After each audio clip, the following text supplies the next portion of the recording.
पुराने जमाने की बात है। किसी जगह एक बुनकर था। बुनकर कपड़ा बुनने वाले को कहते हैं। इसका नाम अब्दुर्रहमान था। इसके पास एक खड्डी थी जिस पर वो दिन भर कपड़ा बुनता रहता था। इसकी बीवी इस काम में इसकी मदद करती थी। दिन भर की मजदूरी के बाद बुनकर को इतने थोड़े पैसे मिलते। दिन भर की मेहनत मजदूरी के बाद बुनकर को इतने थोड़े पैसे मिलते कि वो अपना और अपने बच्चों का पेट भी न भरवा पाता और न अच्छे कपड़े खरीद पाता। अब्दुल रहमान के पड़ोस में किसान रहता था और इसके घर खाने की कोई कमी न थी। साल में वो इतने चावल पैदा कर लेता कि 12 महीने के बाद भी इसके पास बहुत से चावल बच जाते। इन चावलों को बेचकर वो अपने बच्चों को कपड़ा ला देता और हफ्ते में 2-3 बार खाने के लिए मछली भी खरीद लेता। अब्दुल रहमान की बीवी ये देखती तो दिल ही दिल में बहुत कुटती। आखिर एक दिन इसने अब्दुल रहमान से कहा, हम दिन भर पसीना बहाते हैं और अब कपड़ा बुनते हैं, मगर ना हमें पेट भर चावल मिल पाते हैं और ना ही तन ढांपने को कपड़ा नसीब होता है। अब्दुल रहमान ने ये बात सुनकर ठंडी सांस ली और बोला, कहती तो तुम ठीक हो, मगर क्या किया जाए। बीवी ने कहा, ये कपड़ा बुनने का धंधा छोड़ दो, पड़ोसी की तरह खेती बाड़ी शुरू कर दो। आखिर हम भी तो कुछ कम मेहनती नहीं हैं, डट कर काम करेंगे। ये कहकर इसने अपने कानों से चांदी की बालियां उतारकर अब्दुल रहमान के हाथ पर रख दी और बोली, जाओ इन्हें बेचकर चावल के बीज खरीद लाओ। अब्दुल रहमान ने बीवी की बालियां वापस कर दी और हंसकर बोला, ये तुम्हारी शादी की बालियां हैं, इनको पहन लो, मैं खड्डी को बेच डालता हूँ। जब कपड़ा बुनना ही नहीं तो खड्डी रखकर क्या करूँगा। अब्दुल रहमान अपनी खड्डी बेचने बाजार गया। वहाँ से इसे एक दूसरा बनकर मिल गया। ये बनकर अच्छा आदमी नहीं था, धोखा देना इसकी आदत थी। खड्डी बड़ी अच्छी थी, मगर मक्कार बनकर इसे देखकर बोला, ये तो अब किसी काम की नहीं है, नगद पैसे देकर तो इसे कोई भी नहीं खरीदेगा। अब्दुल रहमान ने कहा, अच्छा तो इस खड्डी के बदले मुझे चावल के बीज दे दो। मक्कार बनकर किसान तो था नहीं, इसके पास भला बीज कहाँ से आते। मगर इसने एक दांव खेला। अगर वो चावल के बीज खरीद कर अब्दुल रहमान को देता तो इसे ज्यादा पैसे खर्च करने पड़ते। तो इसने चावलों के बीज के बजाय चर्री के बीज बाजार से लाकर अब्दुल रहमान को दे दिए और खड्डी लेकर चंपत हो गया। चर्री उस चारे को कहते हैं जो गाय और भैंसों के लिए खेतों में उगाया जाता है। इसे खाकर वो खूब दूध देती हैं और इसके बीज बहुत सस्ते मिल जाते हैं। अब्दुल रहमान बेचारा सीधा साधा इंसान था, वो आसानी से धोखा खा गया। चरी के बीजों को चावल के बीज समझकर घर ले आया और इन्हें अपने झोंपड़ी के सामने वाली जमीन में बो दिया और थोड़े दिन बाद कैत लहलहा उठे। अब्दुल रहमान और उसकी बीवी खुशी से फूले न समाते थे।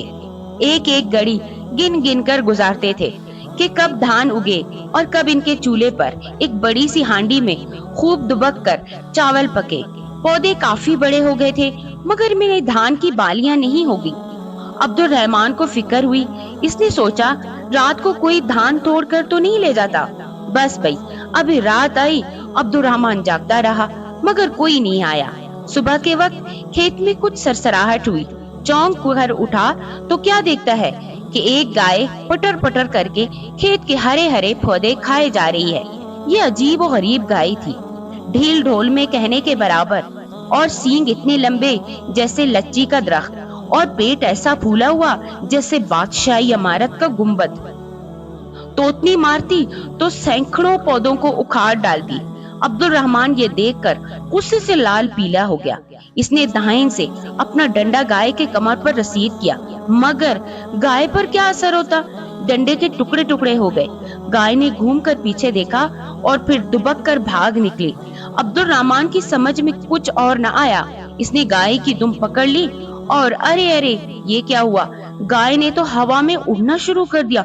मोटी ताजी गाय हेलीकॉप्टर की तरह आसमान में उड़ती चली जा रही थी, ना मालूम कितनी दूर निकल गई। अब्दुल रहमान का डर के मारे बुरा हाल था। शुक्र है गाय ने तुमको झटका नहीं दिया, वरना मियां अब्दुल रहमान जमीन पर गिरा पड़ता और हड्डी पसली की एक हो जाती। गाय उड़ती रही।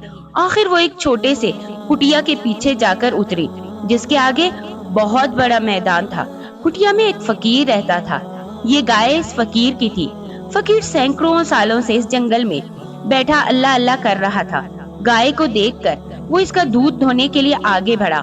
عبد الرحمن کو گائے کی دم میں لٹکا دیکھ کر پہلے تو فقیر کو ہنسی آئی، پھر وہ ہنسی روک کر بولا، کون ہے تو؟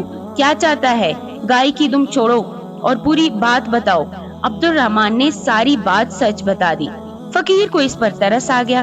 اس نے اس کو ایک چھوٹی سی ہانڈی عبد الرحمن کو دی۔ اس ہانڈی میں 2-3 سیر کے قریب چاول تھے۔ عبد الرحمن ہڑبڑایا، ہم میرے کھیت کا بدلہ یہ مٹھی بھر چاول؟ فقیر مسکرائے اور بولا، لالچ مت کر، نیک نیت رکھ، خدا برکت دے گا، زندگی بھر ہانڈی میں سے چاول نکالتے رہو گے۔ عبد الرحمن نے یہ سنا تو اس کی باتیں کھل گئی۔ فقیر نے اسے نصیحت کی کہ یہ راز سوائے اپنی بیوی کے اور کسی کو نہ بتانا، ورنہ ہانڈی میں سے چاول نکلنا بند ہو جائیں گے۔ عبد الرحمن سے یہ بھی وعدہ لیا کہ وہ گائے کو کھیت میں چرنے سے نہیں روکے گا۔ دوسری رات جب گائے چرنے کے لیے کھانا کھانے کے لیے کھیت کی طرف روانہ ہوئی تو عبد الرحمن اس کی دم پکڑ کر اس کے ساتھ لٹک گیا۔ گائے ہوا میں اڑتی ہوئی بادلوں سے گزرتی، چاندنی راتوں سے اٹکیاں کرتی عبد الرحمن کے کھیت میں جا اتری۔ گھر پہنچ کر عبد الرحمن نے سارا واقعہ اپنی بیوی کو سنایا اور کہا کہ کسی دوسرے کو یہ راز نہ بتائے۔ تو دونوں میاں بیوی مزے سے گزر بسر ہونے لگی۔ تڑکے تڑکے اٹھ کر عبد الرحمن کی بیوی اپنے ساڑی کے پلو بھر کر چاول نکالتی۔ کچھ چاول بیچ کر عبد الرحمن بازار سے مچھلی لے لیتا اور وہ لوگ مزے سے بات ماچ کھاتے۔ ان کے پڑوس میں ایک کسان رہتا تھا۔ اس کی بیوی کو بڑی حیرت ہوئی کہ آخر عبد الرحمن کی جھونپڑی میں کہاں سے اتنی دولت ٹپک پڑی۔ دن عید اور رات شب برات وہ عبد الرحمن کی بیوی سے بولی، بہن فصل تو ابھی کٹی نہیں، چاول تمہارے ہاں کہاں سے برس پڑے؟ عبد الرحمن کی بیوی سیدھی سادی تھی، مگر کسان کی بیوی آفت کا پرکالا تھی۔ اس نے باتوں باتوں میں اس سے ہانڈی کا راز اگلوا لیا۔ راز کھلنے کی دیر تھی کہ ہانڈی کا اثر جاتا رہا۔ عبد الرحمن نے اپنا سر پیٹ لیا، مگر ہونی تو ہو چکی تھی۔ رات کو عبد الرحمن اور اس کی بیوی نے طے کیا کہ وہ دونوں گائے کے دم میں لٹک کر فقیر کے پاس جائیں گے اور اپنی غلطی کی معافی مانگ کر دوسری ہنڈیاں لے کے آئیں گے۔ کسان کی بیوی نے بھی یہ باتیں چھپ کر سن لی۔ دوسری رات گائے جب کھیت سے چارہ کھا کر واپس جانے لگی تو عبد الرحمن اس کی دم پکڑ کر لٹک گیا۔ اس کی بیوی اس کے پیر پکڑ لیے اور وہ بھی لٹک گئی، اور ادھر کسان کی چلاک بیوی بھی موقع کے طاق میں تھی۔ اس نے عبد الرحمن کی بیوی کے پاؤں پکڑ لیے اور وہ بھی لٹک گئی۔ گائے ہوا میں پتنگ کی طرح اڑ رہی تھی اور یہ تینوں ڈور کی طرح اس سے لٹکے ہوئے تھے۔ راستے میں عبد الرحمن کی بیوی بولی، اجی سنتے ہو، فقیر سے اس بار ذرا بڑی ہنڈیاں مانگنا۔ وہ ہانڈی بہت چھوٹی تھی تو عبد الرحمن نے جواب دیا، تو فکر مت کر، میں بڑی ہانڈی مانگوں گا۔ بیوی نے خوش ہو کر پوچھا، کتنی بڑی؟ عبد الرحمن نے یہ بتانے کے لیے وہ کتنی بڑی ہانڈی مانگے گا گائے کی دم چھوڑی اور ادھر دونوں ہاتھ پھیلا کر کہا، اتنی۔ مگر ابھی بات پوری بھی نہ ہوئی تھی کہ دھڑام تینوں آسمان سے زمین پر آ گرے اور تینوں کی ہڈی پسلی ایک ہو گئی۔ چھوٹی ہانڈی تو گئی ہی تھی، بڑی ہانڈی بھی لالچ کی وجہ سے چلی گئی۔